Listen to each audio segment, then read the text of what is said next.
Hey everybody, the following is an excerpt from the monthly Rahdo Roundup, and if you'd like to see the rest of the roundup, you can hit that eye up in the top right corner of the screen, or if you'd like to know more about the game, you can follow the link down in the show notes. And with that out of the way, let's talk about Runemasters.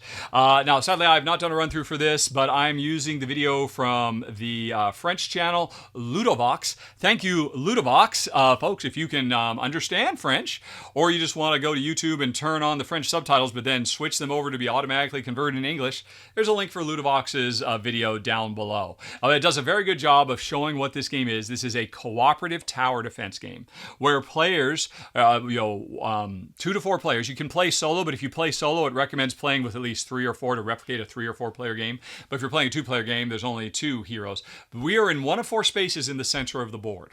And on my turn, I'm going to roll these dice that generally give me a bunch of colors, or they give me some special powers. If I roll the special powers, I can use them to power up my mana meter to do my own character's special move, whether it's be a healer or an attacker or a ranger or whatever. But most of the time, I'm rolling a collection of colors. Those colors let me either move to different areas, matching the different colored lanes, or they let me attack a monster in the lane I'm in, because each monster, like this monster over here, needs to be hit. The one in the red lane needs to be hit with a red, a green, and a purple. So I could kill this monster in one if I could roll the 4 dice and get a red, green, and purple, but chances are that's not going to happen. But I might roll 2 reds and a purple, which means I might spend 1 red to move over there, and then spend the purple to fill that space in, because then I'll finish what you started. So the game is all about, based on the dice I've rolled, where am I going to move to?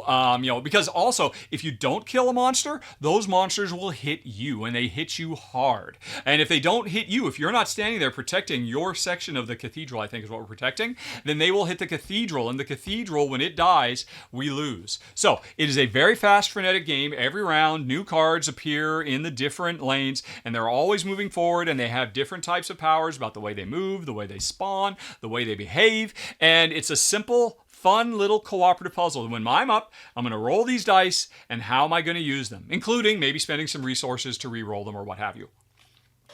And it's good. It's solid. I actually enjoyed it. I think I enjoyed this one more than Jen. Jen, she's not a big fan of fighting off wave after wave of monster, but if you like that kind of thing, you might like this. Then you ask, well, why is it number 19 in my month? I would not recommend this as a 2-player game. I just straight up wouldn't recommend it. Or if you were to try this as a 2-player game, I would give you a homebrew variant of, say, each player controls 2 characters, so the 2-player game really replicates a 4-player game. I think you kind of have to do that. I think it's telling that the rules suggest that if you're going to play solo, as a solo player, choose to control 3 or 4 characters. Because with 2 characters, a big part of this game is when I move into your section, you move out. You end up swapping with me. And we might be in a situation where, oh, you've got all the hit points. I want to move you over to the section where I'm at because you can defend yourself against the wave of monsters over there. So first, I've got to move into that empty section, then move to your section so you and I swap. And at the same time, but don't worry, I'm the healer, so I'm going to heal you up so that you'll be protected. And there's a lot of opportunities for fun little collusion like that if you're playing with 3 or 4 players. As a 2-player game, not so much. Very little, in fact. And so I think that's the biggest problem. If you want to pick this up and you love, fast playing, incredibly portable, there's a great little game for restaurants. Hardly takes up any table space. It's going to be done in 15 minutes, and it's going to be full of fun little, right, I roll my dice, right, how am I going to use these colors? I can't fight any monster. What could I possibly do with these things? What if I this, that, the other? So the game gives you fun little, relatively simple, straightforward puzzles to solve, and the game moves at a quick clip. But again, I would not recommend it as a 2-player game. 3 or 4, or if you're playing 2-player, just play it as a 4-player game, because that's what they recommend you do if you're going to play solo anyway. But anyway, with the rules as written as a 2-player game, sadly, Runemasters came in at number 19 of the month. And thank you again, Ludovox, for providing the video that I could show. Links for their video down in the show notes. Alrighty.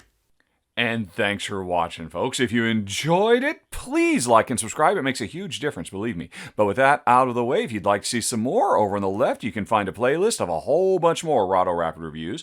Up in the top right, there's the latest thing that's been added to the channel. And in the bottom right, you've got something YouTube recommends. Okay, folks, thanks for watching.